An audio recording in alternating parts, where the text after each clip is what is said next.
First, as I said before the game, it was important to play the game, and I have to be honest, I don't think we played very well. Too many of the players didn't want to accept the responsibility to keep the ball and to do what was right, and even though at times we played in spurts, it was not good enough on the day. But at the end, we pulled off the tie, and I'd just like to thank Ecuador for giving us the game. It was important to us. Questions?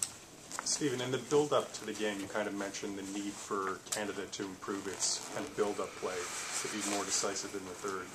Did you see any improvement in that regard tonight? Well, I thought we created some good chances in the first half. But it's the same old story. You don't take your chances. No team dominates for 90 minutes. In your period of domination, you have to take your chances. And even when the score was 2-1, we had two very good chances and we failed to take them.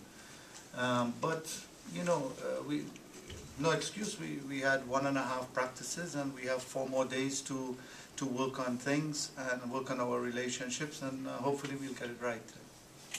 Stephen, can you explain what happened in that 2-minute span in the second half? Can you explain what happened in that 2-minute span in the second half? Well, you know, I don't want to call any players' names. They had specific instructions to plug the hole. The guy served warning with the first shot. He just waltzed in and shot. It's easier to kick from 25 yards than to kick from, you know, the 18. And the second time, what a goal!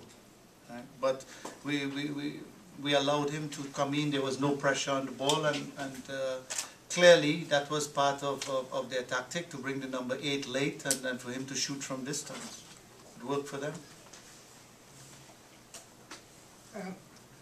Your comments on the tying goal, did you practice this on the practice field? No, to be honest, all we tell the players is to look for opportunities when you have free kicks, to take a quick free kick and take advantage of this organization. It is our right to take a quick free kick, and we did. They must have, like the Manchester United game, they scored something like this during the Premiership season. About well, the same goal. I didn't see the game, but if you say so, I'll take it. Take it. Any further questions? Last questions. Stephen, the combination of Jackson and Simpson and Dero up front seemed to cause Ecuador a lot of problems, especially going up the middle. Is that something that you wanted to continue exploring throughout the game, or did you find you had to make adjustments as the game went on? Well, I mean, we caused some problems, but we were a bit narrow. I thought we made the field a bit narrow, and we were trying to force the play a little bit. I thought, you know, when we were 1-0 up, I tried to get a message onto the field to keep the ball better, and we actually kept the ball better when we went a goal down. And I think a lot of that had to do with Dwayne coming out to the left side.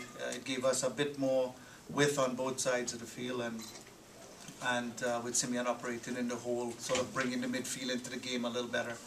But as I said, those things need to be worked on. Did you find that the field wasn't exploited enough in the first half? Well, I mean, I thought in the first half we created some really good chances, especially with the penetration, dribbling-wise. Josh Simpson and some of the passes in from Atiba were very, very nice. You know, if you score in those periods, you put the other team under a lot of pressure.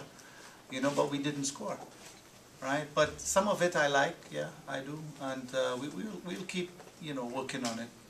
Stephen, you have a week before the tournament starts. You had a glimpse tonight. What are your expectations for the tournament? Well, there's work to be done. You know, as I said, there's some players I would have liked to put on tonight, but they just flew in Monday night from across the pond, and I didn't want to risk injury. The game was a bit costly. I think I've lost Dayan, and you know, I'll have to wait for the medical team if they could work some miracles, but now I'm a centre-back short. So, you know, as I said, there's a lot of things to iron out, and we got about 4 good days of working to get it right. So your expectations of your team heading into the tournament, what would be an acceptable? Yeah, I mean, I told them in the dressing room like it is. You know, they have to accept the responsibility to protect the ball and play the game.